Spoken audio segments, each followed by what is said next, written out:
Hey guys, today I want to show you how to create an interactive reading log template for your Book Creator app. The first thing that you're going to want to do is to figure out your layout.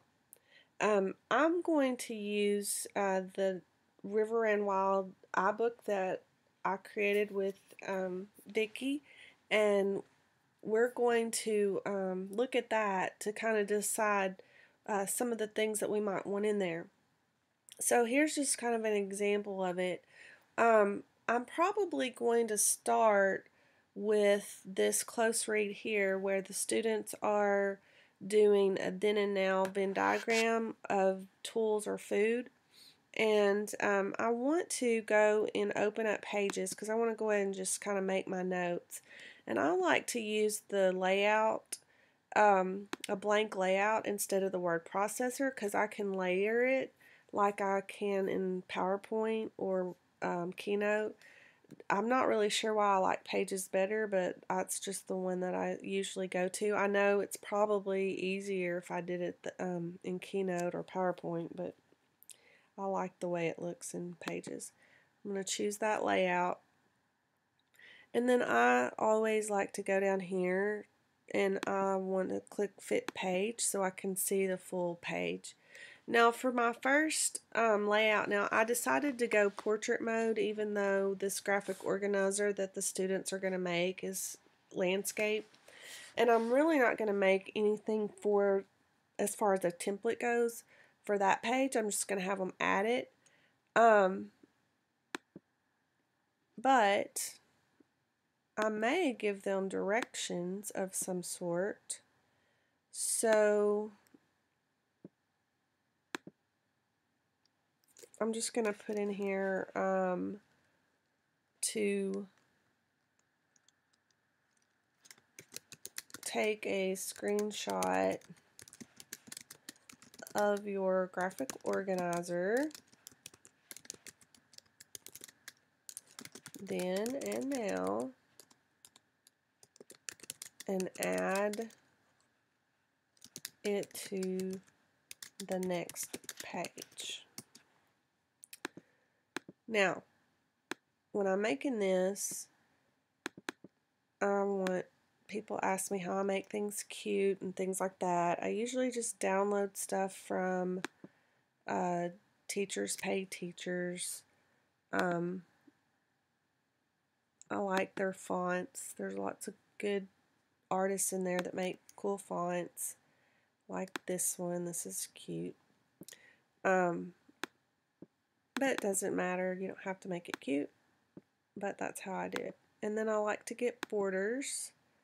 So if I wanted a border, I could. I actually don't really want that. It doesn't read well. Click on a different one. I like all the Hello fonts. Those are really cute. Let's just do this one. Okay. So then the next page, let's go back to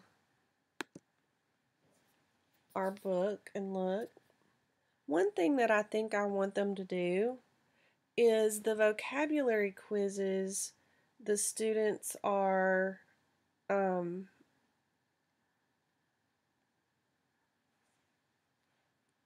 drawing lines between the word and the picture, and I would like to see what they come up with.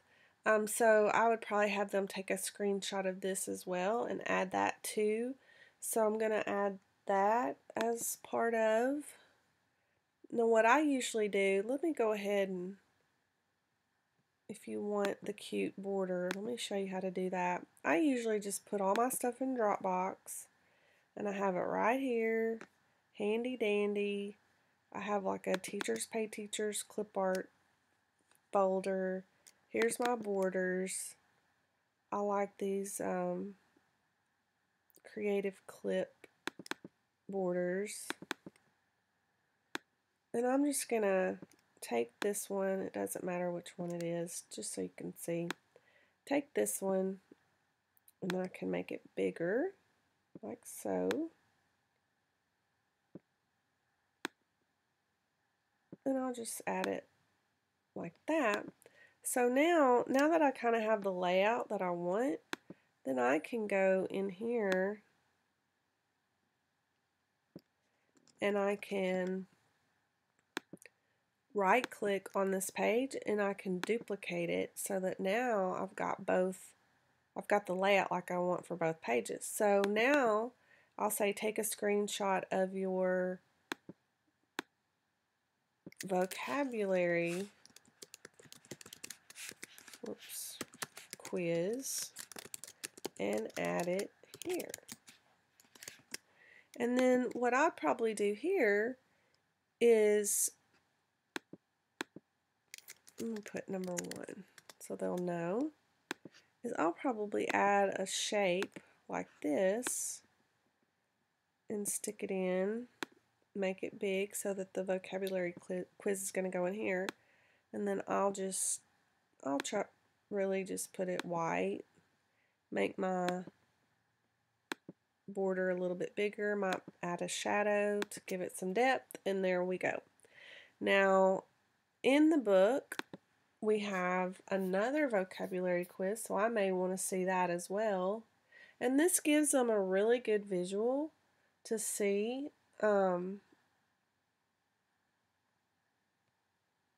what,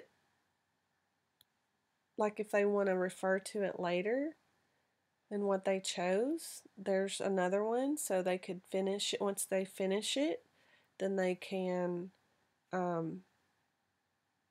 take a screenshot of it. So we'll say for this one, we'll duplicate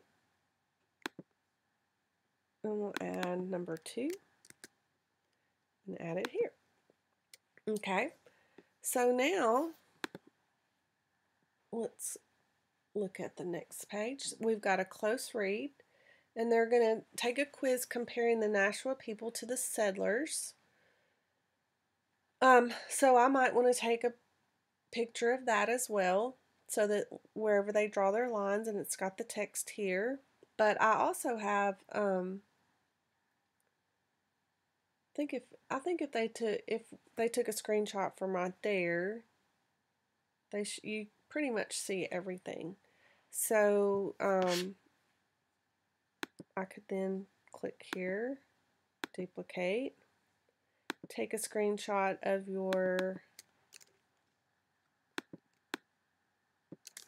close read to compare the Nashua to the settlers and add it here. Alright, and then I'll go, this is response to literature where they write their opinion. They're actually going to click on this image and they're going to compare the way it looked when the Nashua people, look at how the land looked then, and as they slide over, it shows the change when the settlers came in. And so they're going to examine that. So I could put those 2 pictures in my book, and then in their opinion, whose way of life was best, the Nashua people or the settlers. So I might just type that in real quick so I can see it. So I'll just pull this over.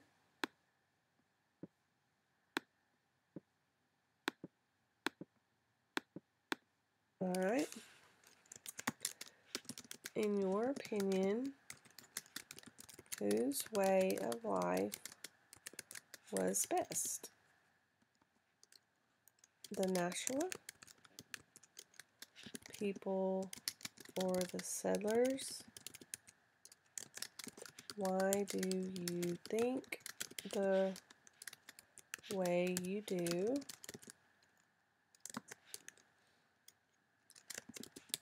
Provide examples from the text. And I'll get rid of this. And then I might make this a little bit smaller. Now, with this, students have opportunities to type their answer, but then they could also take pictures of the text, highlight, do things like that, because a lot of the students have that book, so they could have access to it. So we've got those four things. Let's look and see if we want to add anything else. I also need to get that picture, don't I? So I will add that from Dropbox.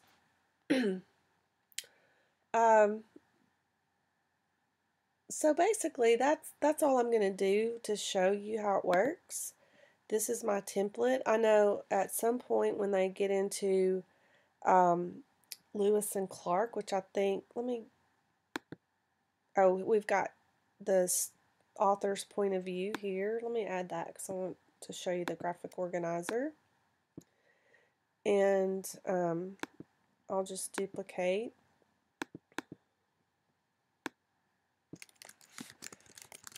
Based on what you have read,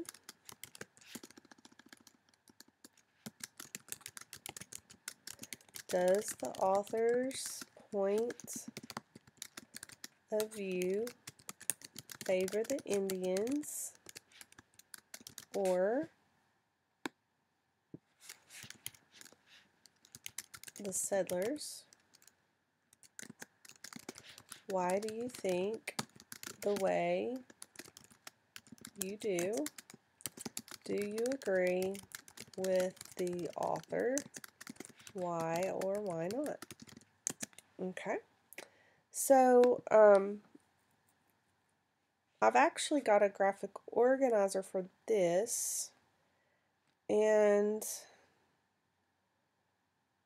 I may add it in a different spot, so I'll show you how that works.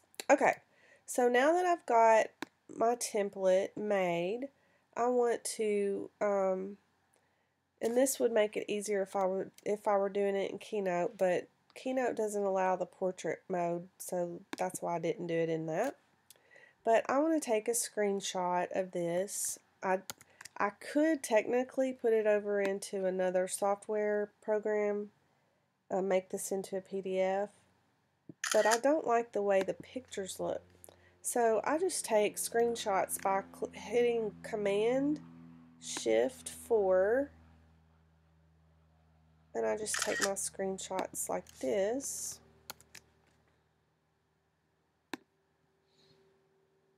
And they're all going to be on my camera roll. And then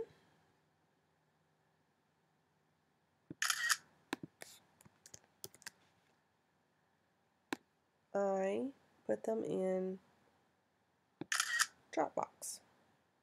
So I'm going to minimize this. Okay, so here are all my screenshots. I want to go ahead and create a new folder.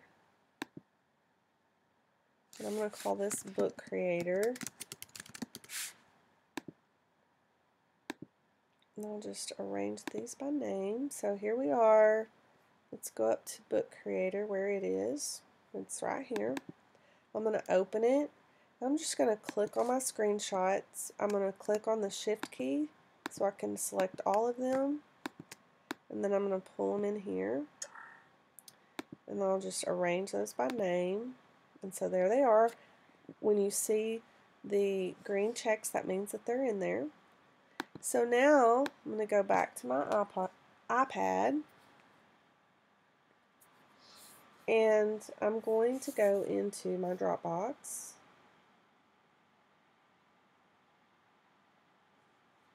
And I'm going to grab out those graphic organizers and put them in my camera roll.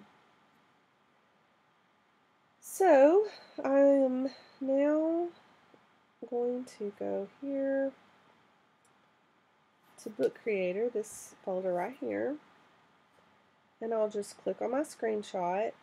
It's going to download, and then right up here is my arrow, and I'll click on it, save to photo library, and then I'll do the next one, save to photo library, click on that one, save to photo library, click on that one, save to photo library, and that one, save to photo library. Alright, so now I've got them in my folder, or in my photo library. I'm going to go to Book Creator, and I'm going to create a new book right here. Click on New Book, and I wanted to make it portrait, so I'm going to click on Portrait, and I'm just going to call this, for right now, I'm going to add text and call it Unit 2, then, and now. But you may want to allow your kids to create their own cover, which is fine.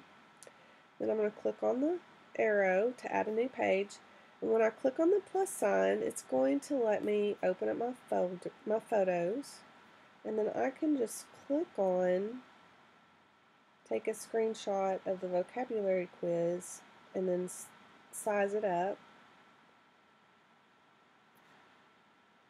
and then click on this one, do this one, put it here, and depending on how I want to lay it out, it doesn't really matter.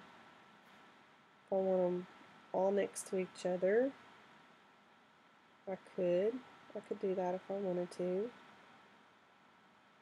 I actually think that what I want to do, I'm going to delete this, click on the I and just click on delete. I'm going to put my quizzes, my vocabulary quizzes right next to each other, and I'm going to go here to photos, click on that first one,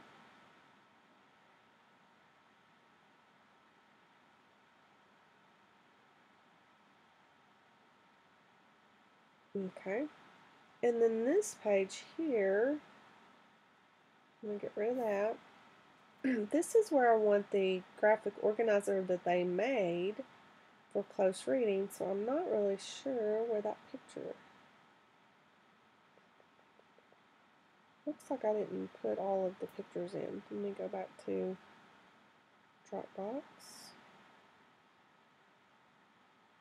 There it is. And just double click to quickly go back to Book Creator, because I wanted to show you something. Alright, there it is. Now,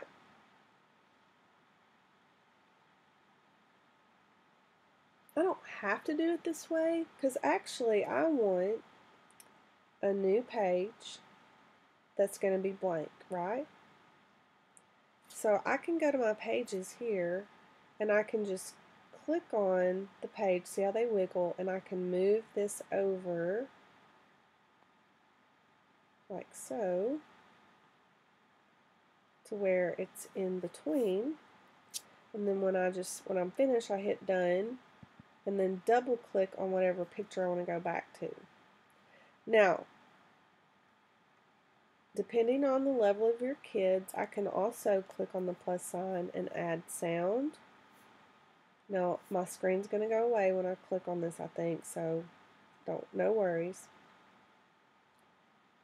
Take a screenshot of the graphic organizer and add it to the next page. I want to keep that. And now I've added my sound, so I can put that, wherever I want to on my thing.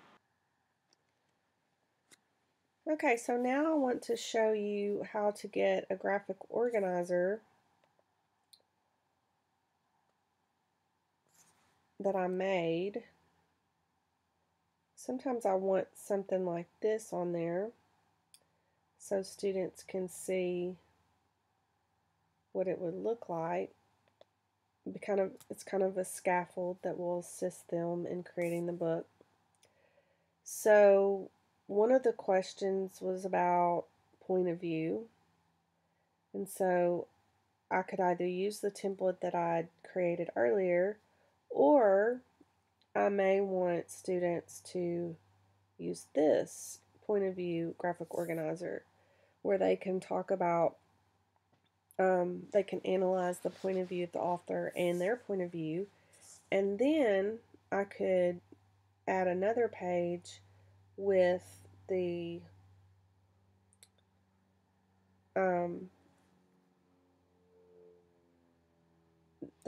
other graphic organizer I made where they could type it out more. So, and add evidence here. So that might be what I do for that. So now what I want to do is share this into Showbie for my students to have access to it. So if I click on the share button, I can open it in any of the apps, and I want to open it in Showbie. And then I've already created an actual assignment, so it's called Unit 2. So I click on Unit 2, and depending on how I want this, like if I want the students, there's really no reason not to give it to everyone. So if I were going to give it to everyone, I would click on Shared Folder. But if I wanted to give the template to just some of the students to give a little bit more differentiation and feedback and help, then I might just click on that student's name. So it just depends on how you want to do it. I'm going to just click on Shared. Of course, I only have one student in here just because this is not a real class. But I'm going to add the file, and then it'll add the file to the student Showbie account. So now this is what the student Showbie account looks like. So when a student logs in, and I'm not even going to show you what it would look like if a student logs in, because this is what it would look like. If a student logged in, they could just go to that assignment, click on a new book, then they're going to go right here to the share button, open in, and then they'll just open it right into Book Creator. And now they have their template that they can use to help create their Unit 2 book. So it's got the audio in there. I could have added videos. Just anything that I wanted to do, I could have done. So that's how you make your template.